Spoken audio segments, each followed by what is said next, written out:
Đây không phải ống kính máy ảnh đâu nhé. Đây là một sân vận động khổng lồ ở nước Mỹ. Và đây là mái che di động độc đáo nhất hành tinh. Và đây là đâu? Hãy cùng Hudovi bay ngược lên bầu trời và khám phá. Chào mừng bạn đến với Atlanta, thành phố tái sinh của nước Mỹ.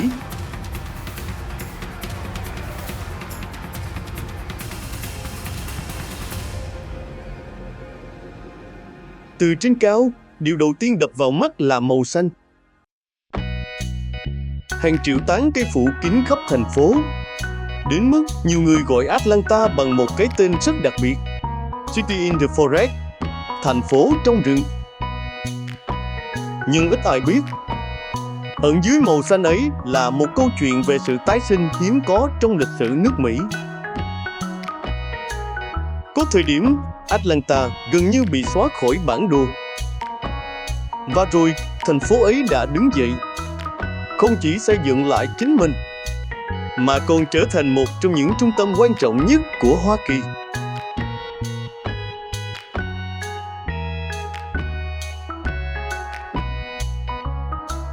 Từ góc nhìn vệ tinh, Atlanta nằm gần trung tâm bang Georgia, không giáp biển, không nằm bên một dòng sông lớn. Thoạt nhìn, vị trí này dường như không có nhiều lợi thế.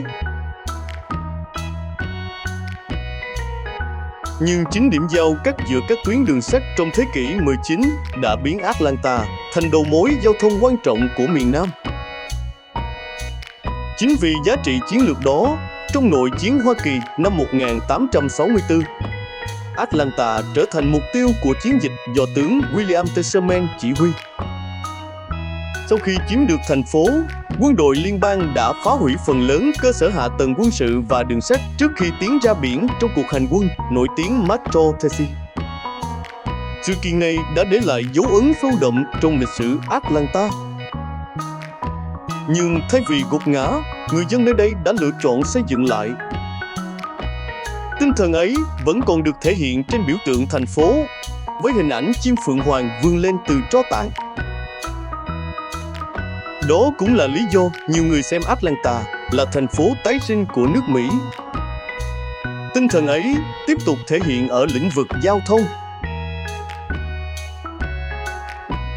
Ngày nay, Atlanta sở hữu Hartsfield-Jackson Atlanta International Airport.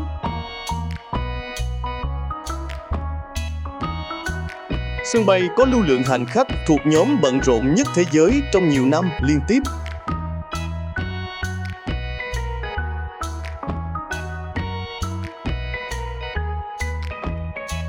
Mỗi ngày, hàng nghìn chuyến bay cất và hạ cánh tại đây, kết nối Atlanta với hàng trăm điểm đến trên khắp các châu lục.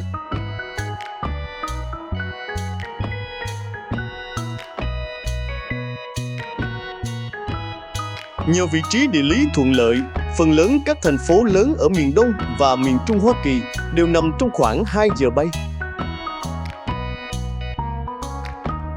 Điều này giúp Atlanta trở thành một trong những đầu mối trung chuyển hàng không quan trọng nhất thế giới.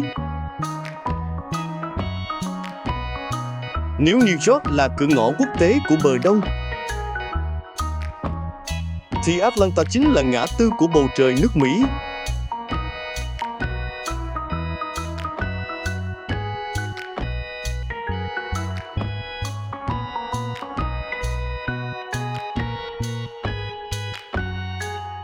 Nhưng Atlanta không chỉ kết nối con người bằng những chuyến bay. Nơi đây còn thay đổi lịch sử bằng những tư tưởng. Chúng ta đang tiến vào Sweet Auburn, một khu phố từng là trung tâm của cộng đồng người Mỹ gốc Phi. Đây cũng là nơi Martin Luther King sinh ra và lớn lên. Từ những con phố bình dị này, một trong những nhà lãnh đạo có ảnh hưởng nhất thế kỷ 20 đã cất lên tiếng nói về bình đẳng và quyền con người. Ngày nay, Martin Luther King National Historical Park lưu giữ ngôi nhà thời thơ ấu, nhà thờ Ebenezer Baptist cùng nhiều hiện vật gắn liền với cuộc đời ông.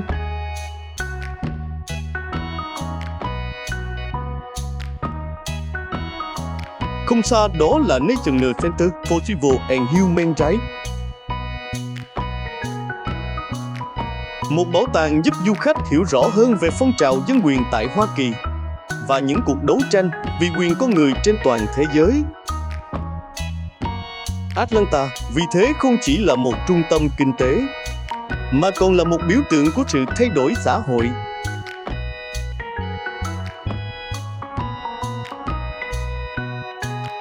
Nhưng có một sản phẩm đã đưa tên tuổi Atlanta lan tỏa đến gần như mọi quốc gia trên hành tinh. Đó là Coca-Cola. Năm 1886, dược sĩ John T. Pemberton pha chế loại đồ uống đầu tiên ngay tại Atlanta. Từ một hiệu thuốc nhỏ, Coca-Cola đã phát triển thành một trong những thương hiệu có giá trị nhất thế giới. Ngày nay, World of Coca-Cola cho phép du khách khám phá lịch sử thương hiệu, tìm hiểu về công thức bí mật nổi tiếng và thưởng thức hàng trăm hương vị đồ uống từ nhiều quốc gia. Không nhiều thành phố có thể nói rằng một sản phẩm ra đời tại đây đã trở thành biểu tượng toàn cầu.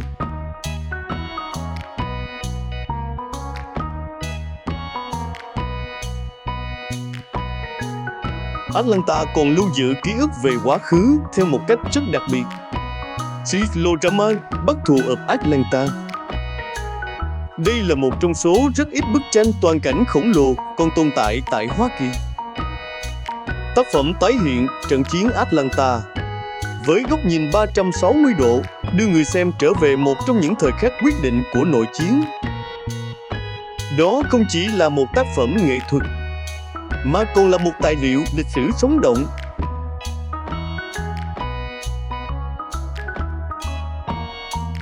Sau khi nhìn lại quá khứ, Atlanta lại khiến người ta bất ngờ với cách hướng đến tương lai.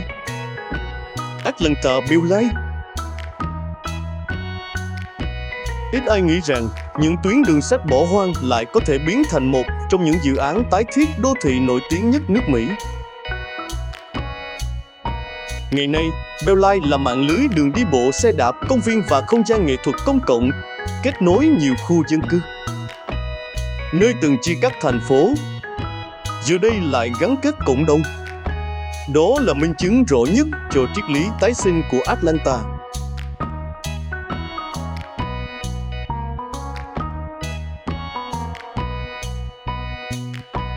Không xa trung tâm là Tôn Mấu Thể, một khối đá granite nguyên khối khổng lồ, cao khoảng 251 mét, nổi bật giữa cảnh quan bang Georgia.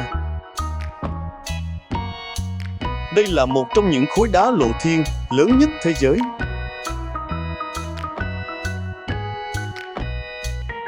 Khu vực này kết hợp cảnh quan thiên nhiên, đường mòn leo núi và các hoạt động ngoài trời, thu hút hàng triệu du khách mỗi năm.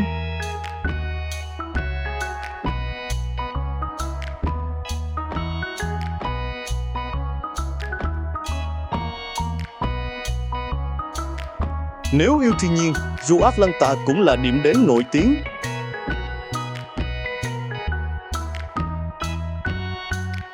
Trong nhiều năm, nơi đây là một trong số ít vườn thú tại Hoa Kỳ tham gia chương trình bảo tồn gấu trúc khổng lồ thông qua hợp tác quốc tế với Trung Quốc.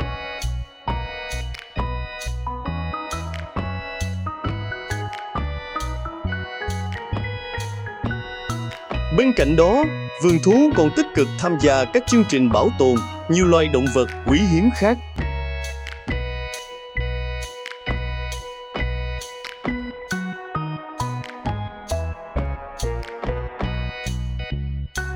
Và cuối cùng, một địa điểm không thể bỏ qua trong hành trình khám phá Atlanta hôm nay. Một sân vận động hàng đầu thế giới, nơi tổ chức trận đấu bán kết World Cup 2026. Rời khu trung tâm Atlanta, giữa những tuyến cao tốc tỏa đi khắp miền Nam Hoa Kỳ, một công trình mang tính biểu tượng dần hiện ra từ góc nhìn vệ tinh.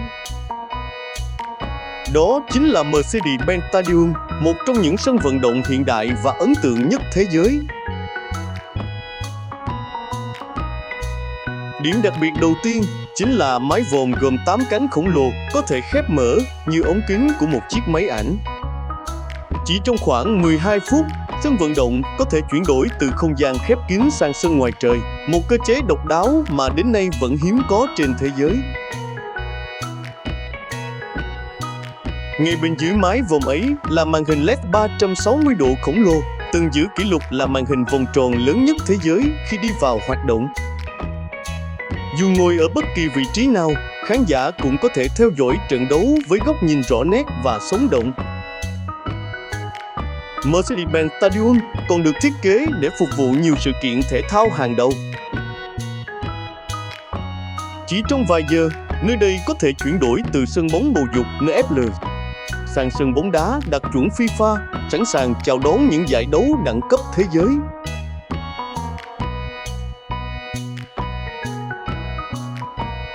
Từ trên cao, bức tường kính cao tới 16 tầng mang tên Windows Tote City mở ra khung cảnh tuyệt đẹp hướng về trung tâm Atlanta, như kết nối công trình hiện đại này với nhịp sống sôi động của thành phố.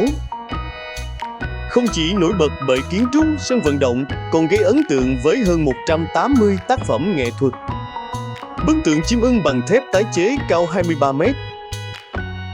Hệ thống Wi-Fi phục vụ hàng chục nghìn người cùng lúc, cùng hàng nghìn tấm pin mặt trời và hệ thống tái sử dụng nước mưa.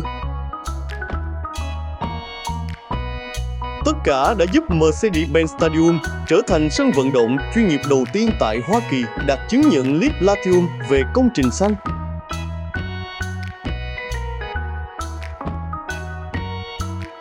Hành trình khám phá Atlanta từ vệ tinh xin được khép lại tại đây. Cảm ơn quý vị đã đồng hành cùng Houdouvi Discovery trong tập 9 của hành trình khám phá nước Mỹ từ vệ tinh. Đừng quên đăng ký kênh để tiếp tục cùng chúng tôi bay đến những thành phố đặc sắc tiếp theo trên khắp hợp chủng quốc Hoa Kỳ. Xin kính chào và hẹn gặp lại!